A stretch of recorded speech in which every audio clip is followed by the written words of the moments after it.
L'île Maurice accélère son plan de transformation énergétique. Le pays veut produire 60% de ses besoins énergétiques à partir de sources vertes d'ici 2030. Ainsi, le gouvernement a lancé 2 nouveaux programmes d'énergie renouvelable afin de réduire la dépendance du pays aux combustibles fossiles et diminuer les émissions de gaz à effet de serre de 40% sur la dite période. Le Fonds monétaire international va décaisser 230 millions de dollars au titre du programme triennal au profit de la République démocratique du Congo. Les fonds sont la 2e tranche d'un accord au titre de la facilité élargie de crédit d'environ 1,52 milliard de dollars pour la RDC.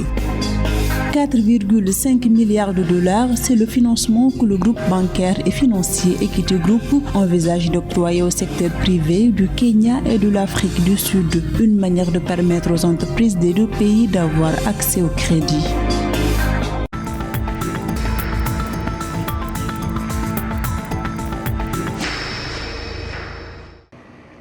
Avec un taux d'électrification de 99,6%, l'île Maurice fait des progrès importants pour relever le défi de l'accès à l'énergie. Le pays mise sur l'énergie renouvelable d'ici 2030. Le gouvernement a lancé 2 nouveaux programmes d'énergie renouvelable afin de réduire la dépendance du pays aux combustibles fossiles et diminuer les émissions de gaz à effet de serre de 40% sur la dite période.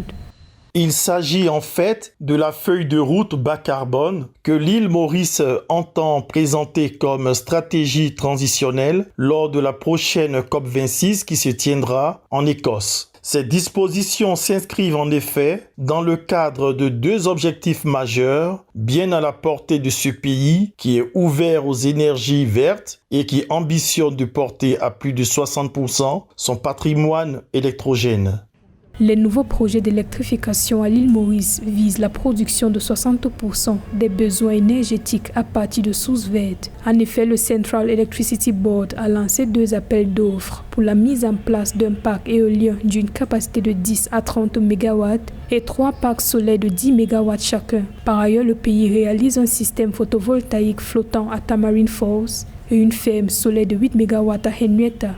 Le premier objectif est donc d'abord d'ordre énergétique et concerne effectivement le besoin de garantir l'accès à l'électricité pour tous grâce aux énergies renouvelables dont certaines offrent de réelles solutions efficientes et rentables d'électrification hors réseau. L'autre objectif répond à la consigne impérieuse de la transition énergétique requérant à tous de réduire de près de 45% les gaz à effet de serre, d'abord d'ici 2030, puis de les supprimer définitivement à l'horizon 2050. Pour ce premier jalon d'évaluation décennale, fixé donc à 2030, l'île Maurice fait office de bon élève en visant déjà 40% de réduction de ces gaz à effet de serre et n'est pas loin des 45% requis par la COP.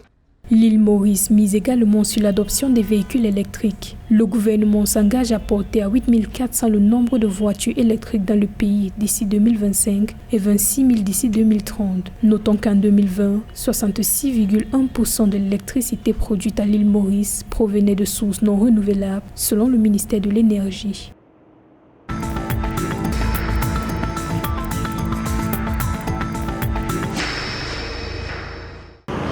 C'est au titre de la 2e tranche du programme triennal du Fonds monétaire international au profit de la République démocratique du Congo que l'institution internationale s'est engagée à dégager une manne financière d'un montant de 230 millions de dollars. Ces fonds entrent dans le cadre d'un accord qui sera entériné en décembre 2021, dont le FMI et les autorités congolaises sont parvenus à parapher sur la première revue du programme triennal. Il s'agit d'une facilité élargie et de crédit d'1,5 milliard de dollars en juillet 2021. Ces fonds devront être décaissés en 7 tranches durant 3 ans. La première tranche a porté sur une enveloppe de 216 millions de dollars en faveur de la RDC.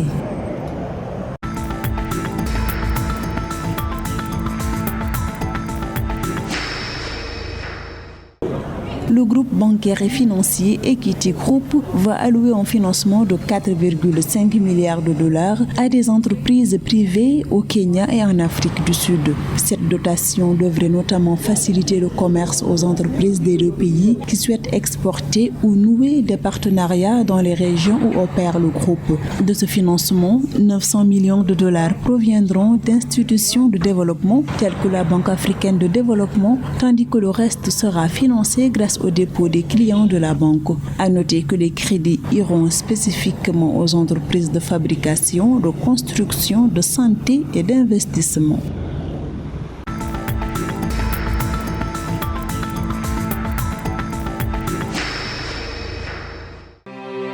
1,6 million d'euros, soit 1 milliard de francs CFA pour soutenir la transformation du beurre de karité en Afrique de l'Ouest, plus précisément au Mali et en Côte d'Ivoire. Accordé par le Fonds de l'entrepreneuriat agricole, ce montant devrait appuyer les activités de Malichi, la première usine moderne de transformation de karité au Mali, et BioAmande, le seul transformateur industriel de la filière karité en Côte d'Ivoire. Les deux entités bénéficieront chacune d'un montant de 800 000 euros. Ainsi, la première entreprise pourra mieux développer la structuration de son réseau d'approvisionnement et réduire sa dépendance aux commerçants locaux. Quant à la deuxième, elle financera l'achat de noix et de beurre brut de karité et couvrira ses dépenses de fonctionnement.